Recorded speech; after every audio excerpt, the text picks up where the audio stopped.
ठीक है, तो आज की वीडियो में हम डिस्कस करेंगे my first impression of Hyderabad. कल मैं निकला था गुड़गांव से हैदराबाद के लिए। तो मेरी फ्लाइट थी 10 बजे की, दिल्ली एयरपोर्ट से, टर्मिनल 3 से। मैं घर से निकला 8 बजे। 8 बजे निकल के, 2 घंटे पहले निकला था मैं घर से। हालांकि ठीक रहता है, 1 डेढ़ घंटे पहले भी निकलो। तो मैं जैसे ही 8 बजे निकला, मैं 8:45 तक पहुंच गया था वहां पे।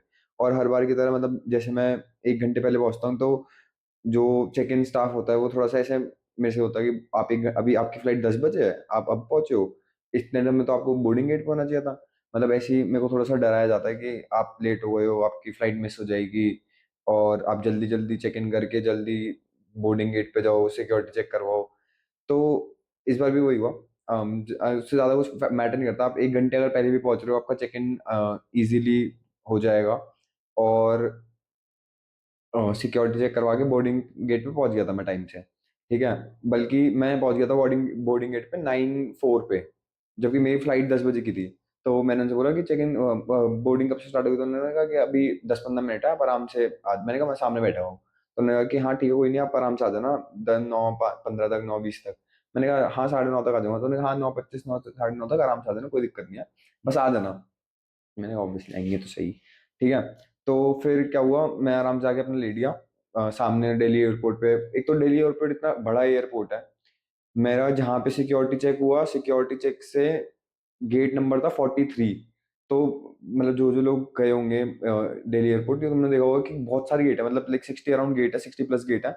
तो 43 गेट के लिए थोड़ा चल के जाना पड़ता है, तो मैं थोड़ा आराम से वॉक करते करते गया। वहां पे बोर्डिंग पास दिखा के अपना बैठ गया आराम से। फिर अनाउंसमेंट हुई। तो अनाउंसमेंट हो गई है, प्रीमियम इकोनॉमी वालों को सबसे पहले बुलाते हैं। तो अभी पहले इकोनॉमी की बोर्डिंग स्टार्ट नहीं हुई है, बट हमारी प्रीमियम इकोनॉमी की हो गई है, तो मैं जा रहा हूँ। यार ये चीज़ पहले बोर्डिंग हो रही है ना हमारी, इन सब गरीबों को देखो, गरीब आधे घंटे बाद बोर्ड करेंगे। हालांकि वैसे मुझे सबसे पहले जाके बैठने का कोई शौक नहीं है, बट मुझे इसका एक्सपीरियंस लेने का जरूर शौक है। एक्सपीरियंस, मैं आराम से बैठ गया जाके। तो यूजुअली क्या होता है, जब आप इकोनॉमी क्लास में ट्रैवल करते हो, तो आपकी चेक इन, मतलब आपका बोर्डिंग होती है एकदम एंड में। पहले आते हैं बिजनेस क्लास वाले, फिर आते हैं इकोनॉमी, प्रीमियम इकोनॉमी, और फिर आते हैं इकोनॉमी। ठीक है, तो बिजनेस क्लास वालों की अनाउंसमेंट हुई। बिजनेस क्लास और प्रीमियम इकोनॉमी की साथ में हुई थी, क्योंकि ज्यादा ज्यादा सीट्स नहीं होती बिजनेस में और इकोनॉमी में, तो वो दोनों एक साथ जा सकते हैं, तो उसकी अनाउंसमेंट हुई। सबसे डिफरेंस इकोनॉमी और बिजनेस क्लास और प्रीमियम इकोनॉमी में ये है कि आपको चेक इन बोर्डिंग आपकी पहले होती है, प्रेफरेबल, आपको प्रेफरेबिलिटी मिलती है। मैंने कहा ठीक है, तो जैसी अनाउंसमेंट हुई, हम मेरी सीट थी A5, विंडो सीट थी। आप, और हाँ, आपको प्रीमियम इकोनॉमी में अपग्रेड करवाने पे सीट सिलेक्शन फ्री मिलता है, आप कोई भी खुद सीट खुद सेलेक्ट कर सकते हो, तो वो चीज़ बढ़िया थी। तो मैंने खुद सेलेक्ट कर ली। मैंने A5 सिलेक्ट करी अपनी विंडो सीट। ठीक है, एक और चीज बताना चाहूंगा कि जैसे लेट सपोज आप कहीं की भी एयर इंडिया की फ्लाइट बुक कर रहे हो, तो एयर इंडिया अब यूजुअली वो दिन लग गया है आपको कि आप सेलेक्ट कर सकते हो कि आपको कौन सी, मतलब आप सेलेक्ट कर सकते हो कि आपको अपग्रेड करनी है तो प्रीमियम इकोनॉमी में। तो हाँ, मैंने एक सर्टेन प्राइस में अपनी दिल्ली टू हैदराबाद की फ्लाइट बुक करी। और मैंने सेम टाइम मेरे पास मेल आया था कि आप अपग्रेड करवाना चाहोगे, मैंने अपग्रेड करवाने देखा। तो उसमें आ रहा था कि 1500 समथिंग रुपीज में अपग्रेड कर सकता प्रीमियम इकोनॉमी में। मैंने कहा कि नहीं, रहने देते हैं अभी, नॉर्मली ज्यादा कोई इशू नहीं है। मतलब पहले भी इकोनॉमी में ट्रैवल करता था, तो उतना कुछ फर्क नहीं पड़ता। ठीक है, फिर मैंने कल, मतलब एक दिन, मतलब फ्लाइट जिस दिन फ्लाइट थी उससे एक दिन पहले देखा, तो वो प्राइस कम होके 1150 या फिर 1100 समथिंग हो गया था। तो ये एक इंफॉर्मेटिव चीज है कि नेक्स्ट टाइम आप एयर इंडिया से कभी भी ट्रैवल करो, तो तुरंत प्रीमियम में, इकोनॉमी में अपग्रेड मत करवाना। जिस दिन फ्लाइट हो उससे एक दिन पहले का वेट करना। हो सकता है ऐसे में ऐसा भी हो कि ऑलरेडी प्रीमियम इकोनॉमी पूरी भर जाए, बट अगर बच गई और आपको आपकी किस्मत हुई, तो आपको सस्ते में मिल जाएगी प्रीमियम इकोनॉमी। ठीक है, तो उसका अब उसके बेनिफिट्स क्या क्या है। एक तो तुम्हें चेक इन जल्दी मिल जाता है। सेकेंड इज कि आपको पहुंचते ही, मतलब जब बैठते हो आप, तो बाकी जब सब लोग बैठ जाते हैं, तो आपको एक रिफ्रेशमेंट टॉवल मिलता है कि आप अपने हाथ वगैरह मुंह वो पोंछना होता है, वो रिफ्रेशमेंट टॉवल जो कि इकोनॉमी में नहीं मिलता है। ठीक है, तो आपको एक रिफ्रेशमेंट टॉवल मिलता है। उसके अलावा फूड एंड बेवरेजेस में क्या बेनिफिट है, फूड आपको नॉर्मली जो इकोनॉमी में मिलता है फूड वही आता है। बेवरेजेस, बेवरेजेस में फायदा होता है कि बेवरेजेस आपको यूजुअली खाली पानी की बोतल मिलती है इकोनॉमी में, लेकिन बिजनेस क्लास में और प्रीमियम इकोनॉमी में आपको कोल्ड ड्रिंक्स मिलती है। तो कोल्ड ड्रिंक्स या जूसेस, तो आप सेलेक्ट कर सकते हो कि आपको स्प्राइट पीनी है, कोक पीनी है, डाइट कोक पीनी है, जूस, एप्पल जूस या फिर जो-सा भी जूस अवेलेबल है वो उनमें से क्या पीना है, ठीक है? और शायद आपको एक स्वीट डिश एक्स्ट्रा मिलती है, आई डोंट नो मेरे को आज मिली थी या फिर एक स्वीट डिश एक्स्ट्रा मिलती है आपको, ठीक है? तो वो चीज़ थी बेनिफिशियली। आपको बैठते ही जब आप रिफ्रेशमेंट टावल वगैरह मिल जाता है तो आपको मेन्यू मिलता है, आप सेलेक्ट भी कर सकते हो आपको किस में से चूज़ करना है। तो प्रीमियम इकोनॉमी में क्या होता है, मतलब इकोनॉमी में क्या होता है कि आपको खाली बोलते हैं कि सर वेज और नॉन-वेज, ठीक है? लेकिन इसमें आपको वेज के 3 ऑप्शन मिलते हैं, नॉन-वेज का 1 ही था इनके पास, तो नॉन-वेज का ऑप्शन सैलेड चाहिए तो सैलेड भी मिल सकता है। फिर ड्रिंक्स के चाय के 3 थे, 2 टी थी, 1 असम टी, 1 और टी और 1 कॉफ़ी थी, ठीक है? और आपको कोल्ड ड्रिंक्स और जूस में से डिसाइड करने का ऑप्शन मिलता है। तो आपको एक मेन्यू, छोटा सा मेन्यू कार्ड देता है, उसमें से आप देख के बता सकते हो कि क्या चाहिए। मैंने वही नॉर्मल अपना मील लिया, उसके साथ मैंने अब हाँ, मैंने क्योंकि यहाँ पे कोक थी तो मैं कोक पीता नहीं, तो मैंने डाइट कोक उनसे मांगी, तो उनके पास डाइट कोक नहीं थी, तो उन्होंने कहा कि right now we don't have diet coke, but will arrange it from the business class section, ठीक है? तो मैंने कहा ठीक है, कोई इशू नहीं है। फिर मैं 1-2 मिनट बैठा, फिर वो जाके डाइट कोक लाके ग्लास में उन्होंने मेरे को दे दी। तो ये चीज़ अच्छी है कि प्रीमियम इकोनॉमी में आपको फ्लाइट में डाइट कोक मिल सकती है, ठीक है? अगर आप अपनी कैरी नहीं कर रहे तो, ठीक है? तो वो एक अलग चीज़ थी। उसके बाद क्योंकि प्रीमियम इकोनॉमी और बिज़नेस क्लास आगे होती है, तो आपको जल्दी उतरने का वो मिलता है। इकोनॉमी में बहुत भीड़ रहती है, तो आप एक प्रीमियम इकोनॉमी से जल्दी से उतर सकते हो फ्लाइट से। वो उतरा मैं, तो हमारी फ्लाइट 20 मिनट जल्दी लैंड कर गई थी, तो 11:50 पे मैं एयरपोर्ट हम लैंड कर चुके थे। चेक इन करके मैं अपना लगेज लिया, लगेज बेल्ट 4 से लेना था। लगेज में बहुत टाइम लगा मेरे को। तो यूजुअली क्या होता है कि मैं जब भी फ्लाइट में लेट बोर्ड करता हूँ, तो मेरा बैग लास्ट में रखा जाता है, तो फिर मेरे को मिल जल्दी जाता है, ठीक है? लेकिन यहाँ पे ऐसा नहीं हुआ, यहाँ पे ऐसा हुआ कि मैंने हालाँकि लेट बोर्ड करा था, लेट बोर्ड मतलब लेट चेक इन करा था बैग, बट स्टिल मेरा बैग लेट ही आया है यहाँ पे भी। तो उन्होंने पता नहीं किस हिसाब से बैग निकाले वगैरह क्या करा, बट मेरा बैग लेट ही आया। वो काफ़ी मेरे को 15-20 मिनट खड़ा रहना पड़ा, उसके बाद जाके बैग आया। फिर मैंने कैब बुक करी। अब मैं बताता हूँ आपको दूसरी पार्ट ऑफ स्टोरी मेरे इस जर्नी की। तो ये तो था मेरा प्रीमियम इकोनॉमी का एक्सपीरियंस, जो कि अच्छा था, और आई विल सजेस्ट कि एक बार तो ले ही सकते हो। हालाँकि मेरे को लगा था कि प्रीमियम इकोनॉमी में कि मेरे को वो वाली सीट जो होती है सोफ़े वाली, वैसी टाइप ऑफ सीट होगी, बट वैसा नहीं था। वो नॉर्मल सीट जैसी होती है इकोनॉमी में, वैसी सीट थी। लेकिन हाँ, स्पेस थोड़ी-सी सीट्स में ज़्यादा थी, मतलब बड़ी सीट्स थी, तो वो चीज़ अच्छी थी। लेकिन जो मैं सोफ़े वाली सीट, सोफ़ा या फिर एकदम हैंड रेस्ट रख के प्रॉपर वाला सोफ़ा सोफ़ा टाइप ही होती है वो सीट, वो सोचा था वो खाली वो बिज़नेस क्लास में होती है। लेकिन डोमेस्टिक में बिज़नेस क्लास ट्रैवल करने का कुछ खास फ़ायदा नहीं है, क्योंकि उतना कुछ मज़ा नहीं है। इंटरनेशनल फ्लाइट्स में मैंने देखा है कि अगर इंटरनेशनल फ्लाइट में आप बिज़नेस ट्रैवल कर रहे हो, तो लेटने का और काफ़ी केबिन वगैरह होता है, तो वो अलग एक्सपीरियंस है। वो भी करेंगे कभी। बट हाँ, मैंने अभी प्रीमियम इकोनॉमी करा दिल्ली टू हैदराबाद में।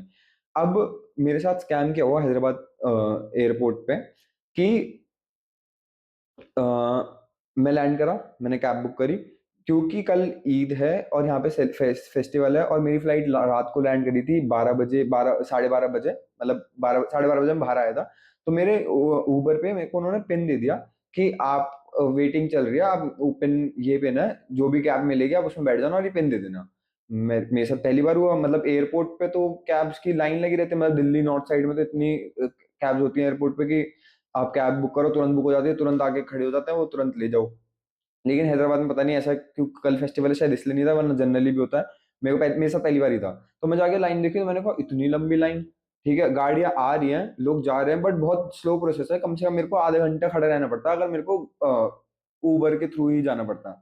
तो मेरे साथ अब आइडियली आप भी ये करना कि आप थोड़ा-सा वेट कर लेना और उबर में ही जाना, वरना मतलब मैं आपको दूसरी चीज़ बताता हूँ कि दूसरा क्या हुआ।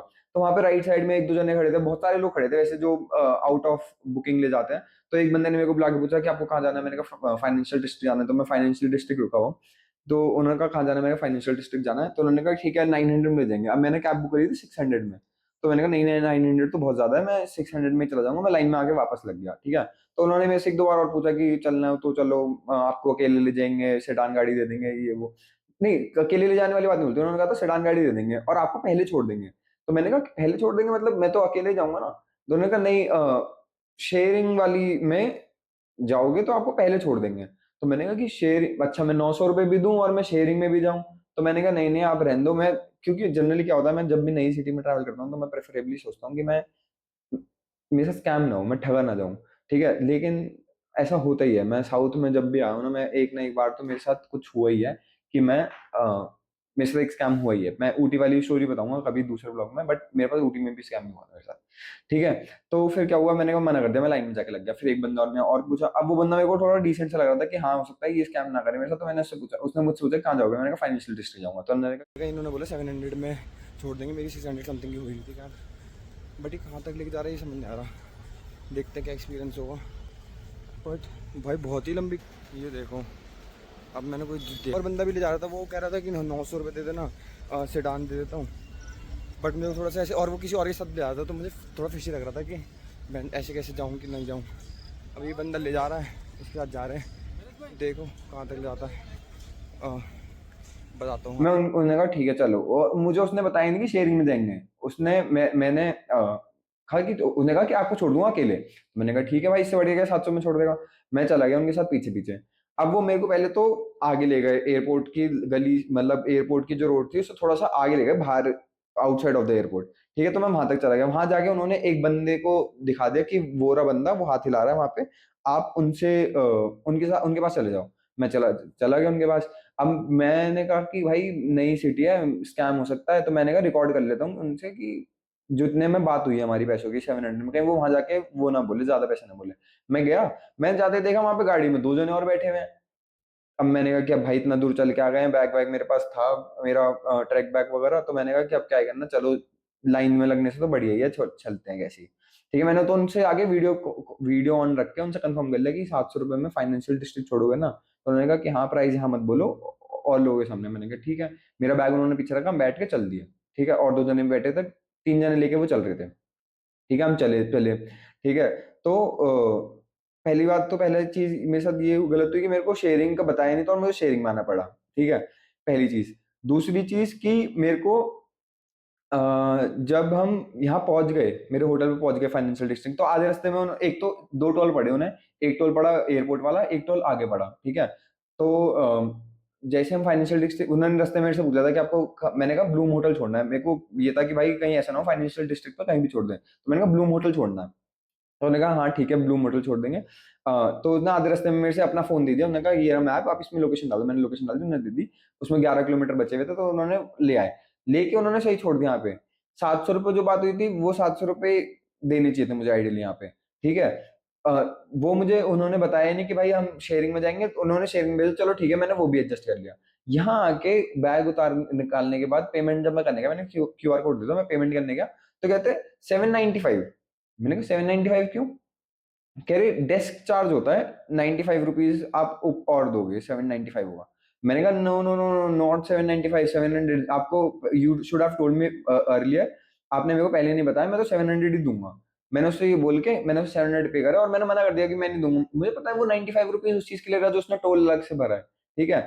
अच्छा है कि मैंने पहले बात कर ली थी, रिकॉर्ड कर लिया, तो क्लियर रखा था कि मैं 700 दूंगा। वरना ये ऐसा नई सिटी में जाओ ना तुम, तो ऐसे बहुत स्कैमर तुम्हें मिलेंगे कि कुछ बात करेंगे, कहीं छोड़ेंगे, तुम्हें कहीं रैंडम जगह पे छोड़ देंगे, तुमसे ज्यादा पैसे लेंगे, तुम्हें बदतमीजी से बात करेंगे। ये सब होता है, मतलब मेरे से बदतमीजी से बात नहीं करी। उसने बोला कि 795 कर दो, मैंने कहा no no, you haven't told me before, तो मैं आई विल पे 700 ओनली। तो फिर मैं अपना 700 पे करके अपना बैग उठा के आ गया, होटल में चेक इन कर लिया। ये तो बहुत अच्छा रूम है। अब प्लान ये है कि 10 दिन के लिए हैदराबाद में नई नई जगह घूमेंगे, नई नई चीजें खाएंगे, उस चीज को रिकॉर्ड करेंगे। ये मेरा पहला व्लॉग है। तो अगर ये मैंने ढंग से डाल दिया, तो मैं फिर और व्लॉग्स भी रिकॉर्ड कर रहा हूँ, और मेरे पास पहले के भी रिकॉर्डेड कंटेंट बहुत सारा पड़ा है जो मुझे एडिट करके डालना है। तो मैं सोच रहा हूँ कि ये जो बैठ के कंटेंट फॉर्मेट है ना, जो बैठ के बात करने वाला है, मेरे को वो ज्यादा इंटरेस्टिंग लगता है कि मैं एक स्टोरी टेलिंग कर रहा हूँ ऐसे बैठ के, और मैं साथ में क्लिप्स भी लगा दूंगा जो मैं शूट कर रहा हूँ, ठीक है? तो अभी मैं ये एक पहला व्लॉग है जो मैं रिकॉर्ड कर रहा हूँ। अब कल परसों का प्लान थोड़ा सा ये है कि पहले नॉर्मल सिटी में घूमेंगे, देखते हैं क्या है आसपास, क्या है, कैसी जगह है, क्या खाने पीने का है, क्या चीज है। तो आजकल थोड़ा नॉर्मल सिटी टूर करेंगे, ज्यादा कुछ घूमेंगे नहीं, नॉर्मल आसपास ही घूमेंगे। वीकेंड है आज, अभी आज तो थर्सडे है, बट वीकेंड पे मैं थोड़ा सैटरडे संडे को जाऊंगा कहीं, देखता हूँ क्या प्लान कर सकता हूँ। सैटरडे संडे को कहीं जाएंगे तो उसका ब्लॉग अलग से बनाऊंगा। बट अब प्लान ये है कि अब कमिंग इस चीज को थोड़ा फ्लो में लाना है कि डेली एक ब्लॉग बन जाए, या फिर इस फॉर्मेट को मैं ट्राई कर सकूँ, इस फॉर्मेट को मैं यूज़ कर सकूँ। क्योंकि मैं ऑलरेडी लाइक लास्ट 1 साल से या डेढ़ 2 साल से अच्छा खासा डिसेंट ट्रैवल कर रहा हूँ। मतलब every 2 months I go to a place. तो मैं ऑलरेडी रिकॉर्ड कर रहा था। बट मेरे को कभी भी ये समझ नहीं आया कि मैं उसे कंबाइन कैसे करके कैसे पुट आउट करूँ। तो मैंने सोचा कि ऐसे करते हैं, एक ऐसी वीडियो बनाएँगे बैठ के, और उसमें स्टोरी टेलिंग फॉर्मेट में मैं अपनी पूरी जर्नी बताऊँगा कि क्या हुआ उस वीडियो में। तो अगर ये वाला फॉर्मेट मैं अच्छे से डालता हूँ, उस पे अच्छे से अच्छा रिस्पॉन्स आता है, तो मैं फिर और भी अपनी ऐसी बैकलॉग्स जो है मेरे, वो सब क्लियर करके, मतलब मेघालय ट्रिप है उसकी, वो और अलग-अलग जगह की जो-जो ट्रिप्स की स्टोरीज़ है, वो सारी भी ऐसे फॉर्मेट में ही डालना पसंद करूँगा। ठीक है? इस वीडियो के लिए इतना ही। इस वीडियो में 2 चीज़ हमने कवर करी। एक था प्रीमियम इकोनॉमी का एक्सपीरियंस। आपको भी अगर कभी आप अफ़ोर्ड कर सको, मतलब एयर इंडिया में आप ट्रैवल कर रहे हो, तो 1000-1500 रुपए देना प्रीमियम इकोनॉमी के लिए जस्टिफाएबल है कि आपको आपकी पसंद का खाना मिल रहा है, पहले उतरना मिल रहा है, पहले चढ़ना मिल रहा है, ठीक है? आपको ट्रीटमेंट बहुत ईज़ी मिल रहा है। तो इकोनॉमी में क्योंकि इतने सारे लोग होते हैं, तो वो आप तक पहुँचते भी लेट हैं, खाना-वाना लेके, ठीक है? तो बहुत थोड़ा-सा एक भीड़ वाला वो होता है। बट मेरा भी पहली बार एक्सपीरियंस था, मैंने इकोनॉमी में बहुत ट्रैवल करा है। अगर आपको सस्ती टिकट मिल रही है, आपको कहीं भी ट्रैवल करना है, तो आप बजट में ट्रैवल कर रहे हो, तो आप इकोनॉमी में करो, मत जाओ प्रीमियम इकोनॉमी के लिए। एक बार आप अच्छा खासा एक्सपीरियंस ले लो इकोनॉमी क्लास का, तो अब आप प्रीमियम में अपग्रेड कर सकते हो, जस्ट टू टेक एक्सपीरियंस। और मे बी मैं अगली बार से प्रीमियम इकोनॉमी में ना ट्रैवल करूँ, मैं इकोनॉमी में ही करूँ। तो वो चीज़ है कि आपको हर चीज़ का एक बार एक्सपीरियंस लेना है। तो मैंने उस पर्सपेक्टिव से एक्सपीरियंस लिया। और हैदराबाद का अभी मेरा फर्स्ट इंप्रेशन जितना रहा है कि एयरपोर्ट पे तो स्कैम होता है, ऐसे कैब्स वगैरह का, ठीक है? ये मेरा फर्स्ट इंप्रेशन रहा है हैदराबाद का। उसके अलावा रोड्स बहुत, मतलब एयरपोर्ट वाले एरिया में तो जनरली बड़ी रहती हैं, तो रोड बहुत अच्छी खासी डिसेंट बड़ी हैं। इंफ्रा बहुत अच्छा लग रहा है देखने में, जहाँ जितना मैंने अभी तक आया हूँ एयरपोर्ट से यहाँ तक, ठीक है? काफ़ी इंफ्रा अच्छा है। लोगों से मेरी ज़्यादा बात नहीं हुई, एयरपोर्ट पे स्कैम होता है, ठीक है? लेकिन ओवरऑल मेरे को हैदराबाद का अभी मिक्स्ड रिव्यू है कि एक तो सिटी अच्छी है, ठीक है? और थोड़ा-सा एयरपोर्ट पे स्कैम हुआ है। वो इंडिया में जनरली है ही, लोगों के खून में ही है स्कैम करना तो, कि कुछ ना कुछ कहीं न कहीं से कुछ निकाल ही लेते हैं कि कैसे लोगों को ठगा जाए, तो वो चीज़ तो जनरली हर जगह है, ऐसा हैदराबाद स्पेसिफिकली हैदराबाद में नहीं है। एक चीज़ मुझे थोड़ी-सी खराब लगी कि हैदराबाद से घूमने जगह जाने के आस-पास उतनी नहीं है। जैसे मैं बैंगलोर गया था पहले, तो बैंगलोर से आप केरला, वायनाड, गोकर्णा, ये सब आस-पास की जगह जो है, मुन्नार, कुन्नूर, ये सब जगह आस-पास आप जा सकते हो बैंगलोर से ईज़िली ओवरनाइट जर्नी में। हैदराबाद से सबसे नियरेस्ट प्लेस घूमने की विशाखापट्टनम है, और भी इंटरनली सिटी में होगी आस-पास, मैंने उतनी रिसर्च नहीं करी। बट हाँ, उतनी जगह नहीं है घूमने की कनेक्टिविटी के मामले में। तो देखते हैं क्या प्लान करते हैं, क्या घूमते हैं, मैं बताता रहूँगा। नेक्स्ट व्लॉग में वो कवर करेंगे। जब तक के लिए थैंक यू सो मच देखने के लिए। अगर अच्छा लगा हो व्लॉग तो फॉलो कर लेना, और वीडियोज़ डाल दूँगा मैं, थोड़ा-सा मोटिवेशन मिलेगा। अगर नहीं भी फॉलो करोगे तो मुझे उतना कुछ ख़ास प्रॉब्लम नहीं है, सब्सक्राइब मत करो, देखते रहो वीडियोज़, कोई दिक्कत नहीं है। ठीक है? That's it. Thank you so much. Bye-bye.